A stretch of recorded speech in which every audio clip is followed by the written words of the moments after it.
permission, and then we will make it. We will edit it. So my paper is about. It's a case-based research, and basically, I looked at two things: entrepreneurial growth and corporate fraud. Now, corporate fraud, it comes in different types and forms, and basically, it's a global phenomenon. It's a global problem. It doesn't matter. I'm from Pakistan, and we have seen it in Germany, England, United States, everywhere. And although we teach business ethics courses in our curriculum, but when people graduate, they don't care. So this is my research, and so I looked at two companies, FTX, and number two is FTX just bankrupted. It's from the United States. It's a crypto exchange, and number two is Wirecard. And Wirecard is from Germany, was no longer there. And so I compared how, by using the longitudinal research in the last few years, how it went up. But when you know that entrepreneurial growth, companies go very fast, and then you found out they have a downfall. What's the reason? Most of the time, in-house corporate fraud, and corporate fraud is so diverse. Companies do all kinds of things. So basically, these are the two companies, and since it relates to the conference theme, so it's a review-based case study. Total losses came out to be $35 billion. That's a lot. And this is what I analyzed these companies, and it is basically what went wrong. Like there are hundreds of cases of companies all over the world. They came and they failed. And sometimes, most of the time, it was mistakes made by the management. So, fraud in different languages, it has very long perspectives.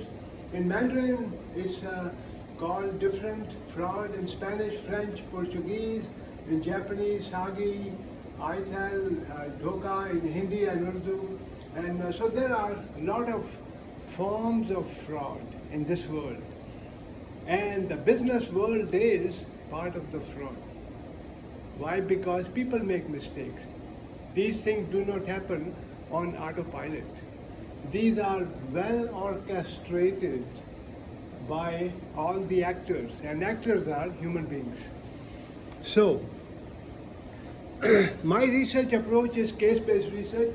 There's a lot of case-based research, and I will strongly recommend consider looking at some of the cases. These are not done in a simple way. For example, these have been published in ASQ, AMJ, AMR, Journal of Management, Journal of Marketing, SMJ, you name any journal.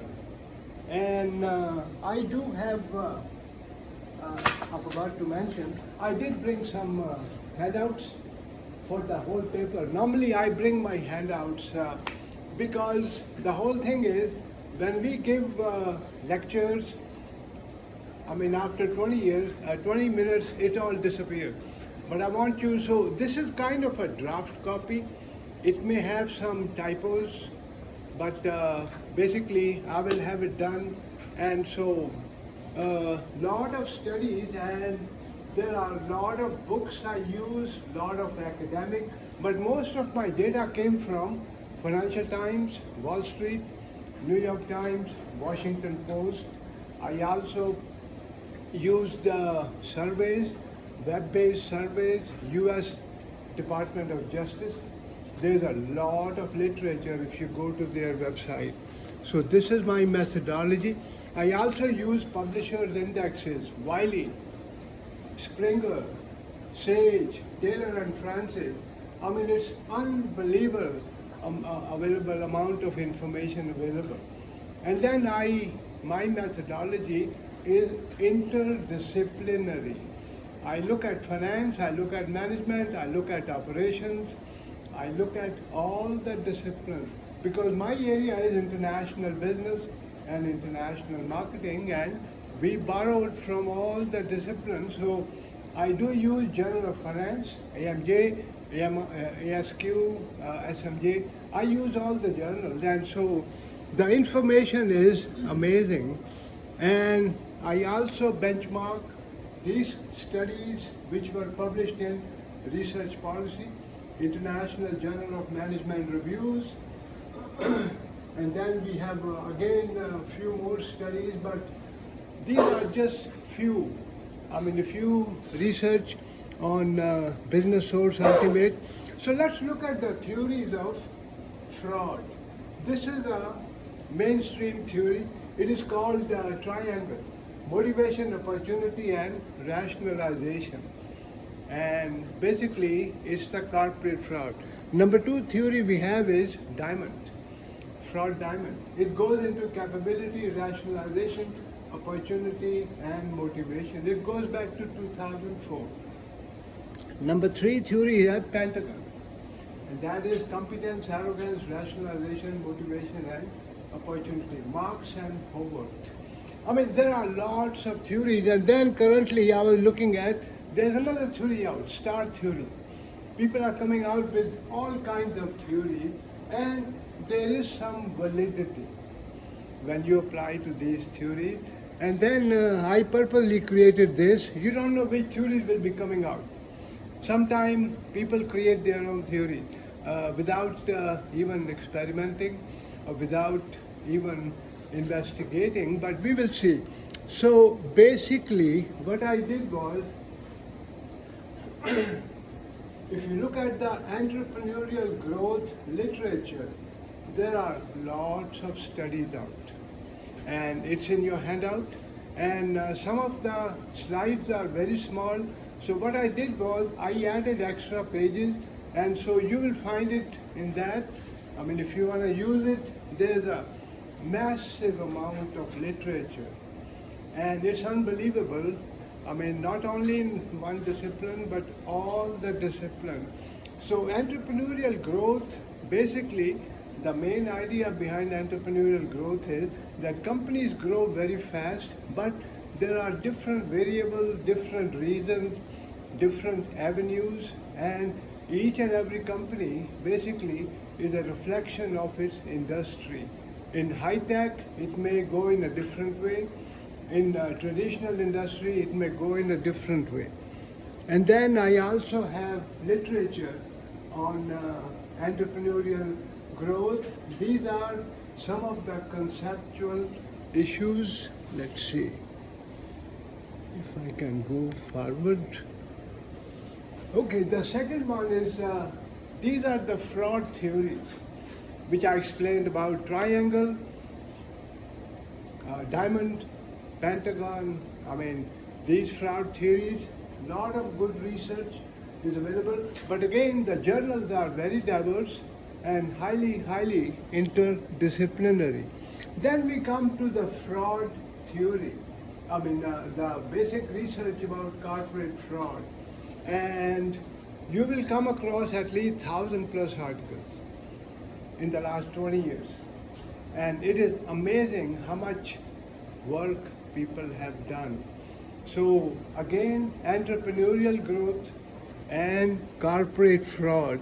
And these are the two main areas I apply to these companies, because when you try to explain the issues behind companies, you first need to look at the theory. What went wrong? And then let's look at some of the cases. So I came across these 95 cases. Now there are more than that.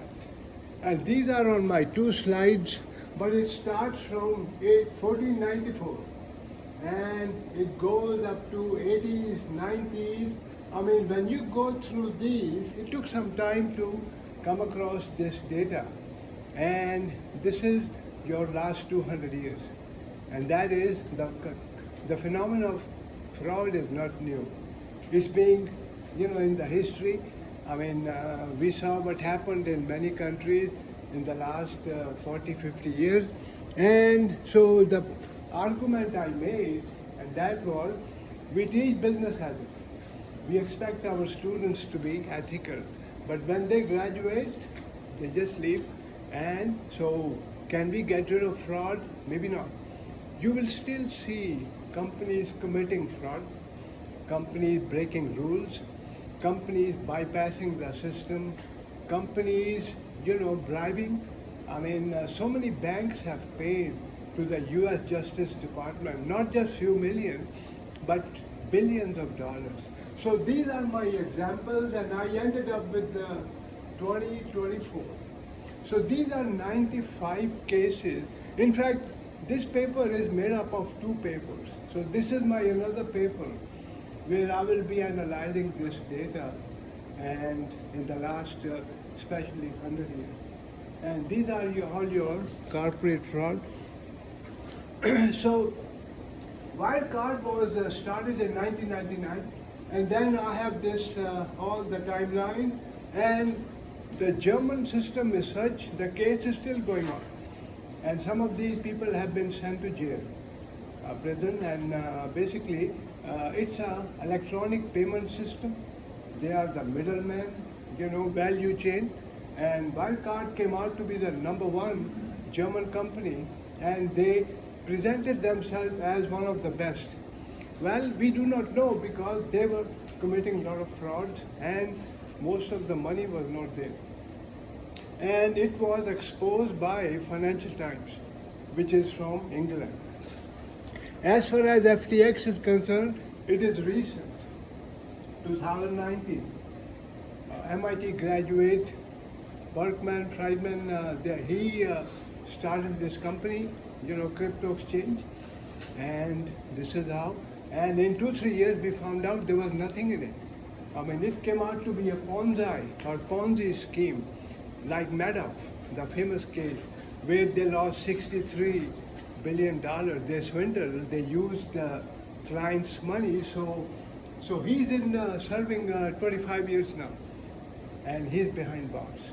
Okay, and so these are the two cases. But I have a lot of data. I have a lot of literature on Wirecard, and then I have a lot of literature, since we don't have the time, on FTX. I mean, people have done excellent work. If you look at some of the journals, you will find it here. I made a copy for you. It is amazing how much publications are coming out on these two companies. And so let's compare entrepreneurial growth and corporate fraud. Wirecard, and basically when you look at the entrepreneurial growth, excellent leadership, excellent abilities, excellent risk taking.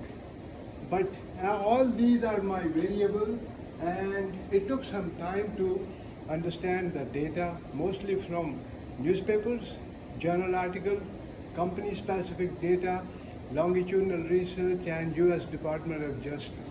And the same thing is, I also looked at the corporate fraud, and the issue is both companies did not have any culture in terms of checks and balances. They were doing all kind of things, and this is where you ended up seeing a lot of money disappear.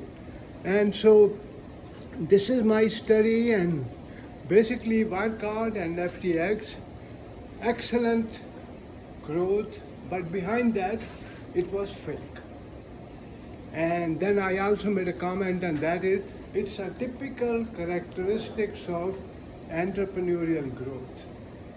But then after that we find out there's nothing in it. So these are some of the comments I made, and I just want to show you a few things, and that is, these are my concluding comments. So at the end of the day, it's all ethics, ethics, ethics. In our business curriculum, students, although I don't teach business ethics, but some of my colleagues, and in your universities also, business schools, some of you may be teaching, but people, they will still, break rules. It's a human tendency to enjoy, and B schools, we have to do something. That's my philosophy. But I will strongly recommend, consider looking at this book. Dennis Torish from University of Sussex, he wrote an excellent book, and he said that management studies in crisis. It's an excellent book published by Cambridge University Press. You will love it. It came out in 2013. And you can watch his videos on YouTube. So this is today's news. I was watching CNBC. Bitcoin is already reaching 100,000. Can you believe that? And what's the reason? Of course, the election. The regulatory environment is very vague, it's fuzzy, and we do not know what's happening behind. It does come under FTC, Federal Trade Commission, but there is a fight between Commodities Commission and Federal Trade, and it's a jurisdictional problem. But people are, again, it's a gamble. It's already reaching 100K, and we have to wait and see, so the problem is not over. You will see this thing again and again, but the literature is amazing. And if you look at these two companies, it's just very, it's enjoyable to do this kind of research. But again, at the end of the day, we teach business, we teach ethics. At the end of the day, people will still break law. So these are my comments. I'll be happy to answer any questions. Just thank you so much for your presentation. So I have just questions. Are there any the future research topic that you consider for applying your study on? In terms of theories? Just future, just applying. Oh, future, okay. I will, there are a few more companies I will strongly recommend. If you look at those, and they are also part of the Bitcoin. The crypto market is, you will still see companies, they are coming in, they are failing, and behind the scene, the issue is that regulatory environment. So that is the one recommendation I have for future research. Regulatory environment is so fuzzy, it is so vague, and jurisdictional problem. And then when you go beyond the United States, I presented a paper on antitrust laws last year at the American Marketing Association, and that's where the problem is. And that is between Europe and United States. Now China has its own regulatory environment. India has its own. If you seek a merger and if it's more than 200 million, you have to get permission from many countries because jurisdictional issues will come in. So this is where, that's one of the best future research topic. And then other topic I would recommend is when you look at the leadership characteristics. And because both these, all the people in their management, they knew what they were doing. But behind the scenes, they were breaking rules. And then in some cases, there was no money. It was all fake. It was all cooked up. And one last thing, when you compare United States versus Germany, German regulatory environment is very questionable because it's very weak. So this is where they got away, because nobody is there. In the US at least we have checks and balances. But in Germany, that's why the case is still going on. But in the US, they are all behind the bar and they took care of it. But good question. So I think it's the follow on your comment. I think is the medicine board. The senior management teams are usually have the big team for the role and Yes. the regulations. They have to compliance with this current. And then I think you just mentioned it's very big in terms of the role and regulatory steps because it's moving targets very quickly. Yes. They don't have any specific because they don't want to kill this market as well. Absolutely. But they just want to see and then which company is going to be survived. And then they may take action because even the president-elect has changed his positions, but previously it was not for the Bitcoin, but now saying it's going to be paid for Bitcoin. So And they want to bring it as a digital currency. And amazingly, there are no guardrails. I mean, on the road, we have guardrails to stop the traffic if somebody got an accident. Here, it's a free fall. You do whatever you want. I mean, somebody called it other day in a legal scholar, he called it the Wild West of the digital world. It's literally a Wild West. By the way, my last comment is I will strongly recommend, if you look at interdisciplinary research, consider looking at law journals. Excellent literature from Harvard, from Yale, from Notre Dame, from Cornell, from New York, all the universities, they publish international law journal, their law schools. Consider looking at those, you will find so much literature. I mean, it's really refreshing. And that's where I also collected my data in terms of literature. But thank you so much. And you are next. thank you so much.